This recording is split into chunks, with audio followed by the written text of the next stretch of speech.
everyone. Now that the New Day are on Team Blue, are the Usos in their crosshairs? What does the Scottish Warrior have planned? What new faces will grace the red and blue brands that you didn't see announced on Friday Night SmackDown? I'm Casualeann. Come with me.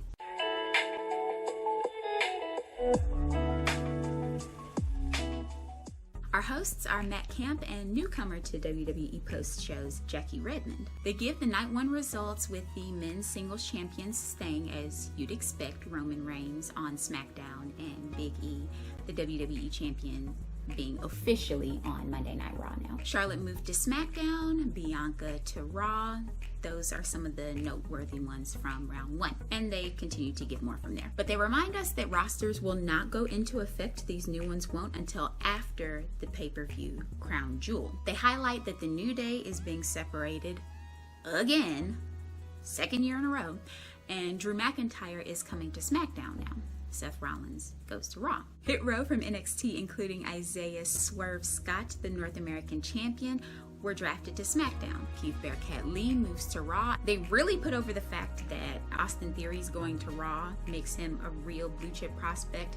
He's a value pick who, in getting drafted in the 4th round, is actually going to be worth as much as a 1st round pick in a year's time. In 8-man tag team action, the New Day and the Street Profits defeated the Dirty Dogs and Alpha Academy, who are now being drafted to Raw. And this was New Day's first match back on SmackDown. Camp mentions the New Day and the Usos past, which was epic. I absolutely adored the matches that came from that rivalry, even if, some of the rapping and outside antics were disparaging. I won't get into the coonery.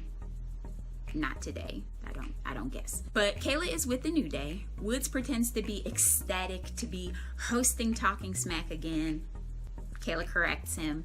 He's just a guest, and he's like, hey! So excited anyway. I would love to see Woods sometimes on these post shows actually hosting, but it doesn't look like they do wrestler guest hosts anymore, which is lame, to be honest. He was great hosting Raw Talk, so somewhat unfortunate. Kofi has some super deluxe, ultra mega hyper sleep bagel. It kind of looks like the Luther from Granddad's restaurant. They're dancing.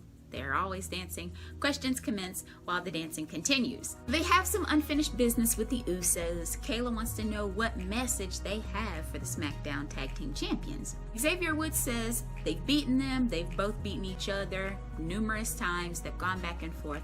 There are fresh tag teams out there, and they're going to take things piece by piece, team by team, until they become the World Tag Team Champions. Kofi calls his meal the Uso Burger and takes a big bite out of Jimmy or Jay. Can't remember which one he was supposed to be eating at that moment. They throw it back to Redmond and Camp. Jackie tries to describe it. It goes awkwardly. I'm not going to try to describe the description. I don't want it to go awkwardly. They preview one of the forthcoming guests. You'll see who in just a bit.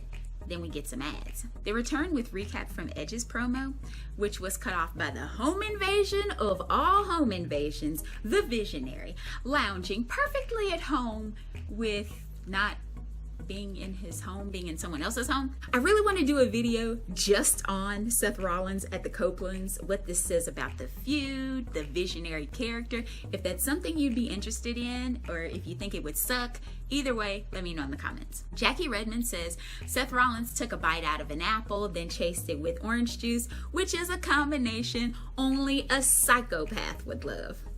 They got a chuckle from me. Matt Camp emphasizes the seriousness of the B&E. The fact that Edge and Rollins have 1 win apiece is just insufficient for the Drip God.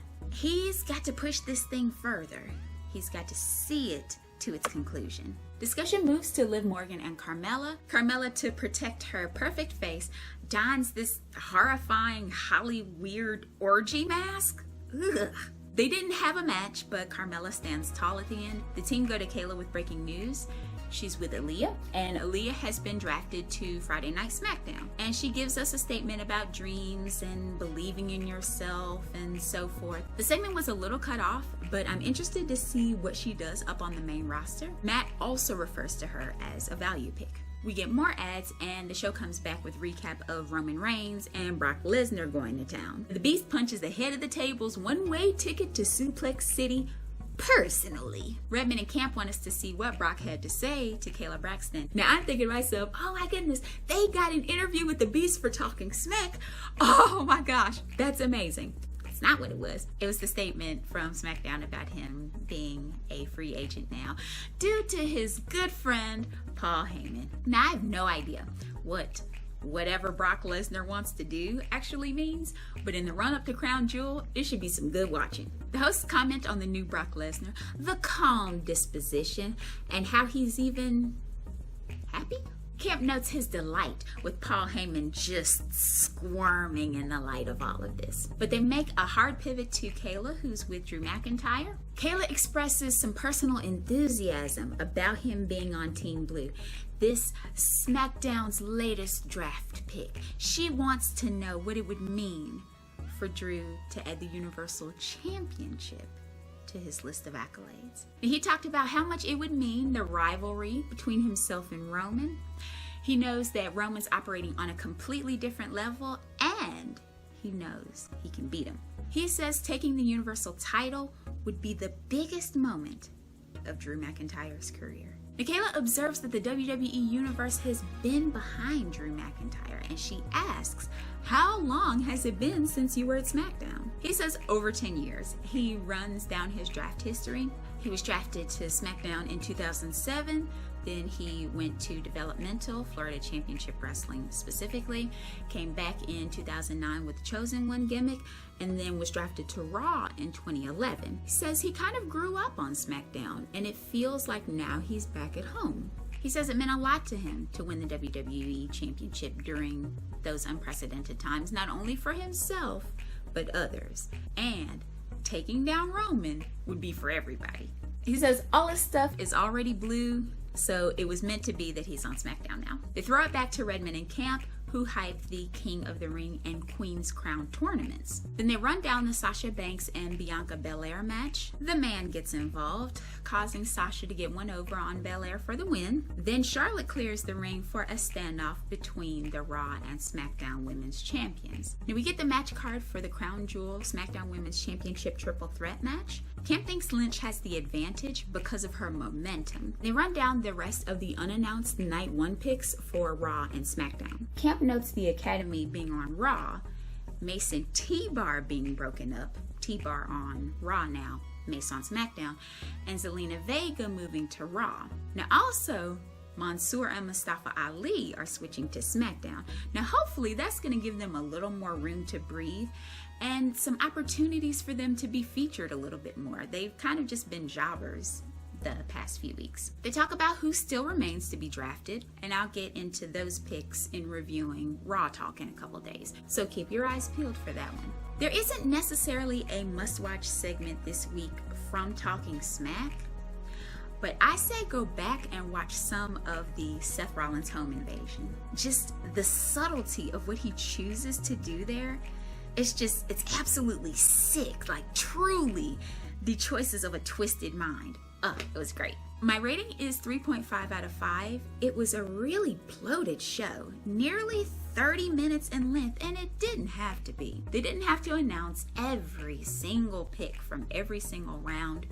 We know what happens at this point. I'm split on my opinion of Redmond. It's almost like she's trying to be funny, but it has the effect of making her appear ditzy in some way. I'm sure she isn't. I haven't seen any of her other work. I'm not going to pretend I have. I got bills.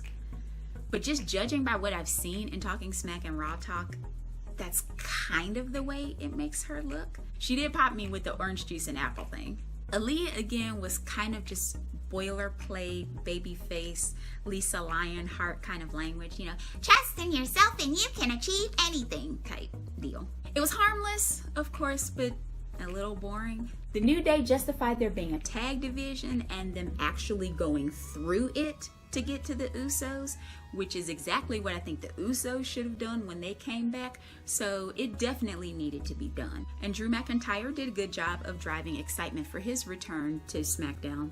You need that. This is no surprise, he always does a great job. So were there any sleeper hits in those picks that were announced on Talking Smack? What were your thoughts on the draft in general? Let me know down in the comments. Be sure to like, share, comment, and subscribe, and tap that bell icon to make sure you get notifications for when new videos come out.